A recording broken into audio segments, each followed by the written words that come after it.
just by way of introduction, if I can introduce myself, I joined Stadium 3.5 years ago, initially as the operations director, and then took over as the CEO a year after that, about 2.5 years ago, so May, June 2013. Prior to that, I spent nearly 20 years with LED PLC, LED Technologies, mainly with activity in 3 main theatres of operation, 10 years in Europe, 5 years living over in North America, and 5 years living in Asia.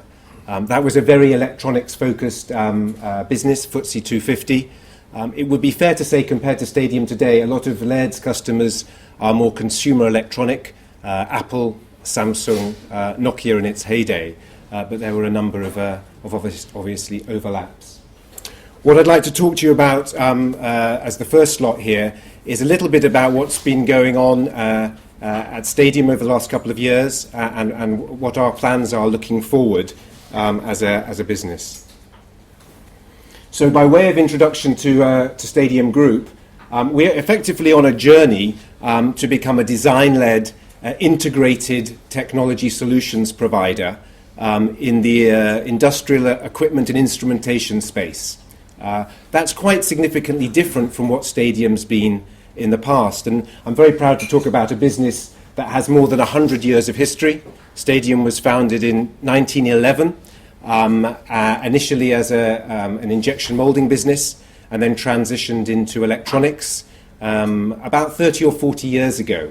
The start of that was through what's called EMS, Electronic Manufacturing Services, so building electronics for other people that are designing them in that space. As a group, Stadium was on the main market, placed I think 1996, and then transferred to the AIM market in 2001. Where we are today, we're at a turnover of approximately 50 million, with 750 employees worldwide.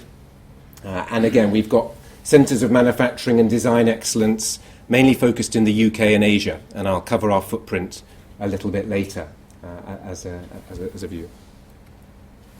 So to talk about the core markets that we service with these solutions, again, there's quite a general coverage of the vertical markets that we're operating in, and we define them by these six areas here. It would be fair to say that the top row would be our primary areas of focus, which I think is important as we talk about the strategy for the group going forward. So again, more than 55% of our sales are coming from automotive transportation, security, access control also in that space, and then the healthcare medical sector. We also have a presence in these other three here, industrial, lighting and marine, but some of that is on a more specialised basis. And it would be fair to say that our strategy is very focused on the top three vertical markets going forward. The way that we are now structured, and this is new in the last couple of years, is to establish a two-divisional structure. So as I mentioned earlier, for the last 30 or 40 years, Stadium has provided EMS services and has been in the top 10 UK EMS companies during that period, certainly for the last 10 or 15 years. But that's a very competitive space, and it's a space that's predominantly about scale and size. You know, we've all heard of companies like Strongchronix or Foxconn who make our iPhones, but even a tier 3 player that many of us wouldn't have heard of are 500 to $1 billion turnover in that tier 3 space. So obviously it's a scale game. We still retain an EMS capability, but what we're doing is reconfiguring our EMS capability to provide vertically integrated services to our other division, the Technology Products division, which effectively has been created in the last 3 years. Some of that has been by organic growth of our existing power businesses, and as Gilbert mentioned a little bit earlier, and I'll cover in a moment, we've made a number of acquisitions that now mean that we can provide 3 main areas of competence. Wireless capability, this M2M, machine-to-machine connectivity over the cellular networks, interface and displays, what's often called an HMI, human-machine interface sector, the interface that you have with the equipment, and then power supplies, the power or the battery backup and charging that's provided to that offering. And again, so we've established what I believe very strongly is the right framework to deliver on our integrated technology solution strategy. Our international footprint, it would be a bit grand to call it global. We really focus on, at the moment, on two main theatres. Europe's covered by our activities in the UK, where we have 6 locations, and then over in Asia we have 3 locations in Hong Kong, Shanghai, and Dongguan, very close to Shenzhen, in the Guangdong province, on that basis there. To talk about what does this integrated technology strategy mean? What is the difference? What is Stadium about? What's our offering to the market? Again, where we're focused, and the product in the middle here is merely supposed to be an example of an industrial piece of kit or instrumentation that we provide services for. The same drivers that have been now commonplace and expected in the consumer electronics space, started by Mr. Jobs in 2007, are now starting to become mainstream in the industrial electronic space. And these drivers, the top 4 followed by the 5th, are mainly, the first is the drive to miniaturization. All devices in the electronic space are becoming smaller and smaller. Some of my engineers joke that, if you're standing next to a surface mount line and you sneeze, or breathe too quickly, you can inhale some of the integrated circuitry now that's on these devices. It's tiny. You literally can't see some of it with the naked eye. The other side to this is efficiency. There's a repeated drive to provide more efficient equipment, both because devices now need to be more interactive and have more capability, but also with a responsibility to manage the power sources that are required from an environmental perspective. The third area is the user experience.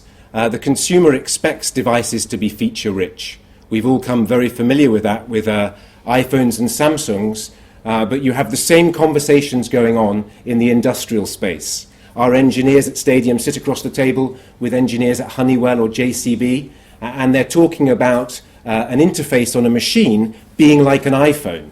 They're wanting that same level of interactivity. And then the 4th piece here is about connectivity. We're all familiar with this term now as it's bandied around so much, the Internet of Things, but the ability to connect and interact different devices, both to monitor them, to manage them, and monetize the data that's coming from them ultimately. And people want this at a good value.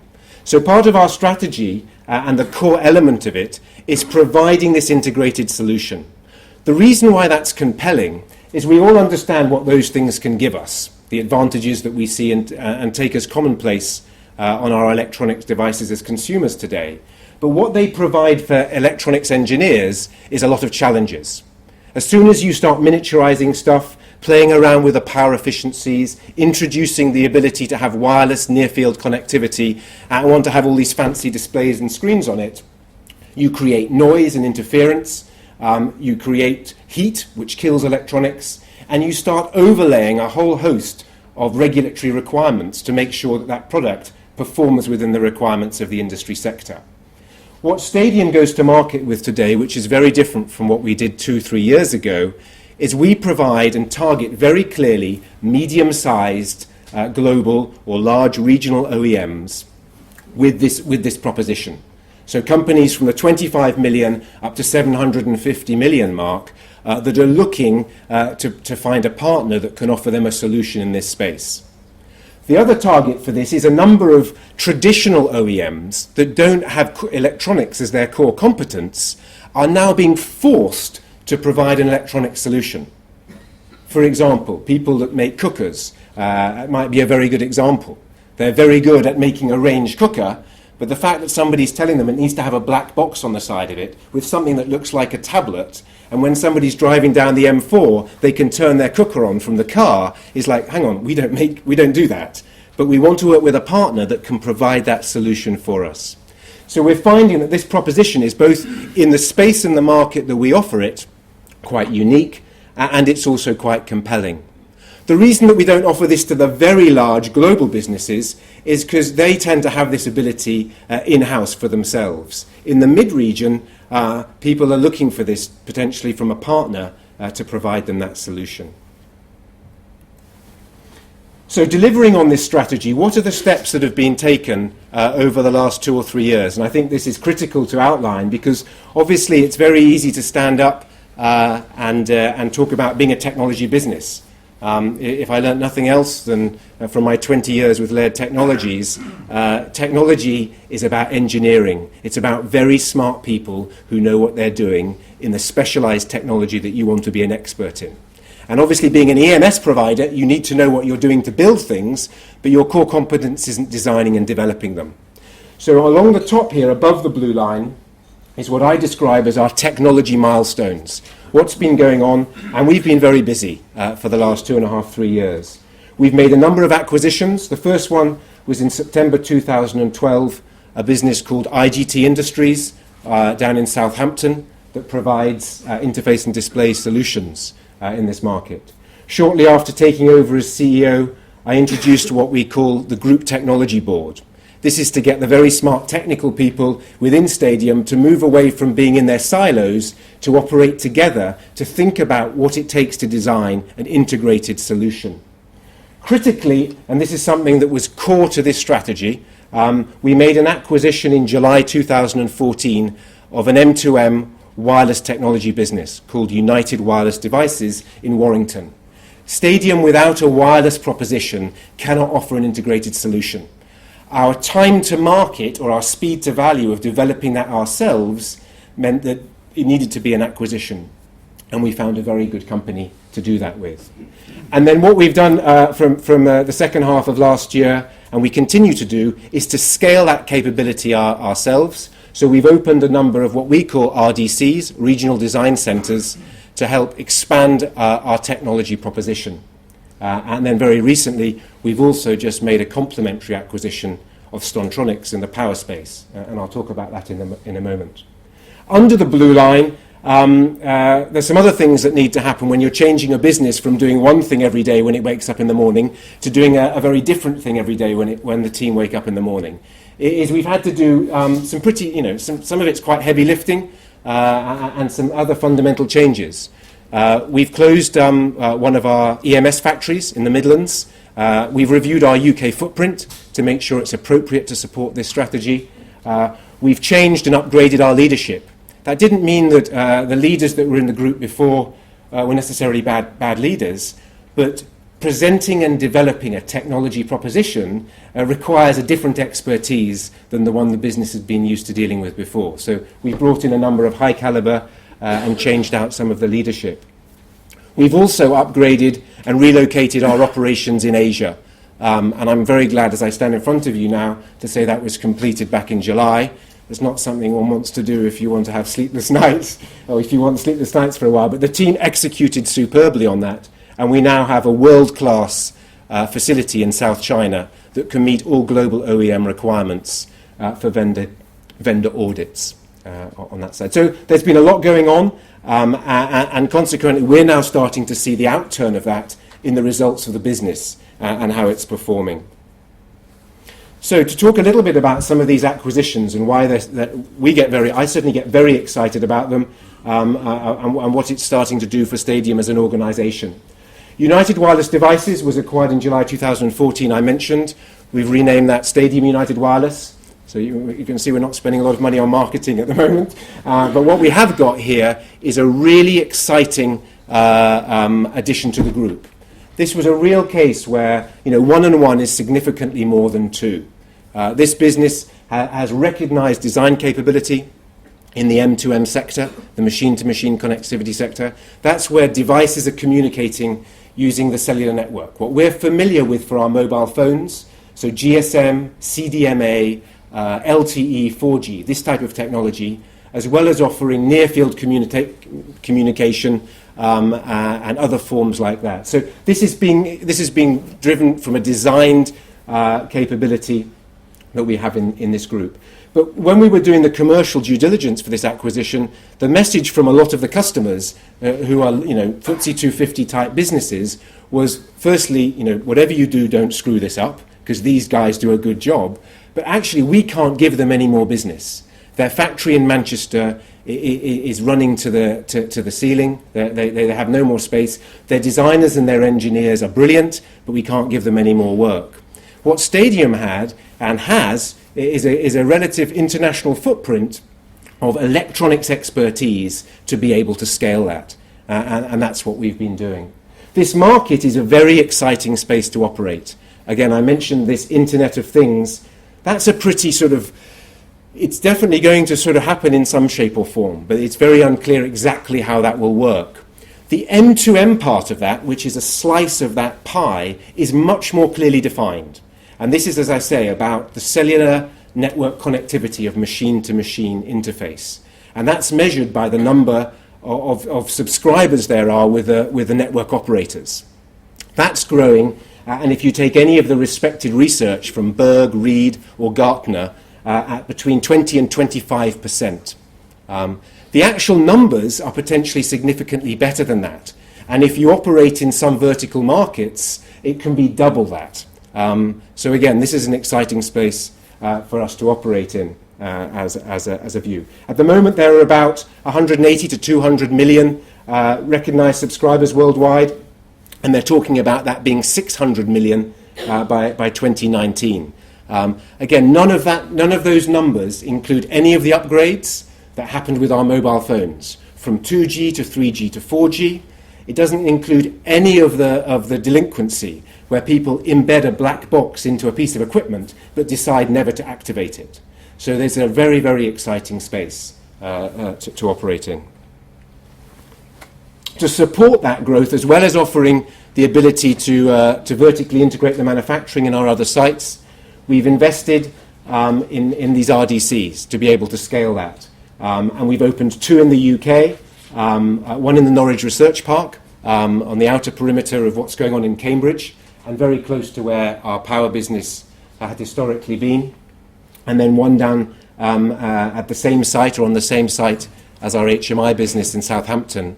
And then very significantly, we've opened one in Zhangjiang High-Tech Park in Shanghai, which is an epicenter in Asia for all electronic development and design in the future.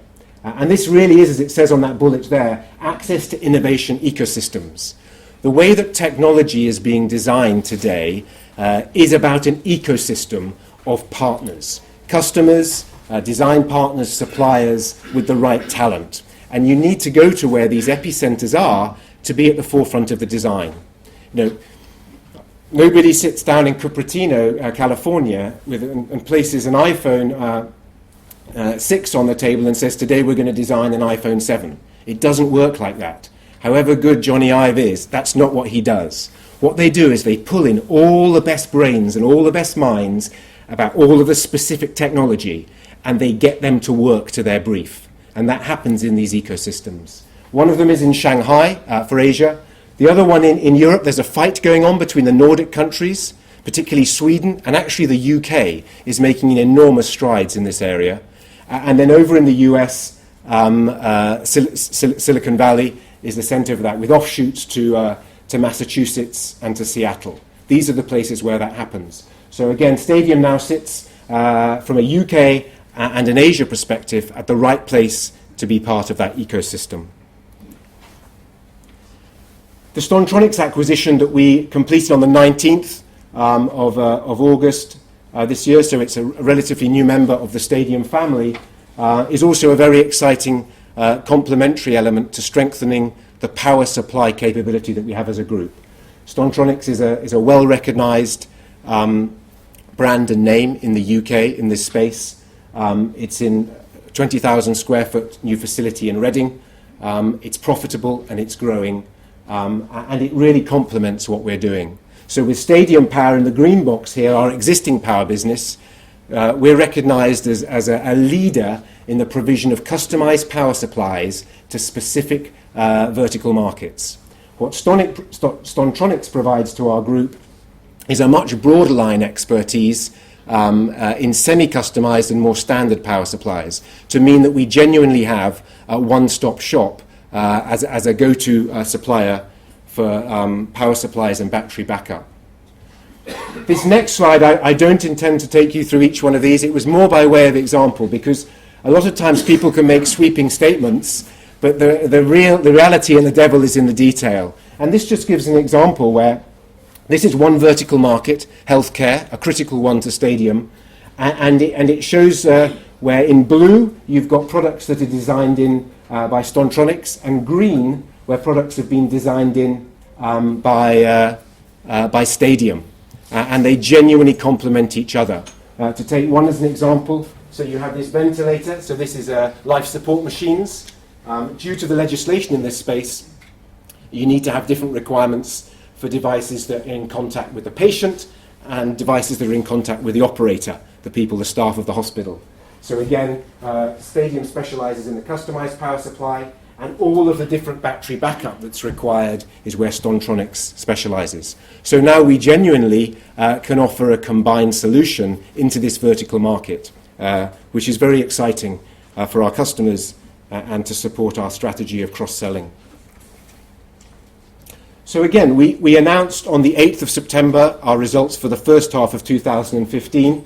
And again, a lot of the metrics are really moving in the right direction and picking up some momentum as we continue. So revenues were up by nearly 27%, from 19.8 to 25.1, and you can read the others. 54% on normalised PBT, adjusted EPS 60%, interim dividend up nearly 28%. These results underpin the outturn of the strategy of being an integrated technology solutions provider coming into reality of what we do as a business. The first half trading was in line with the expectations for the business. Just to give you another view on that is about activity by revenue. So again, when I took over Stadium in this role, 20% of the activity of the group by revenue was technology products, or conversely 80% was EMS. In 2014, 34% was technology products and 66% EMS. And the first half of 2015, 44% was technology products, where we design the technology, and 56% was EMS.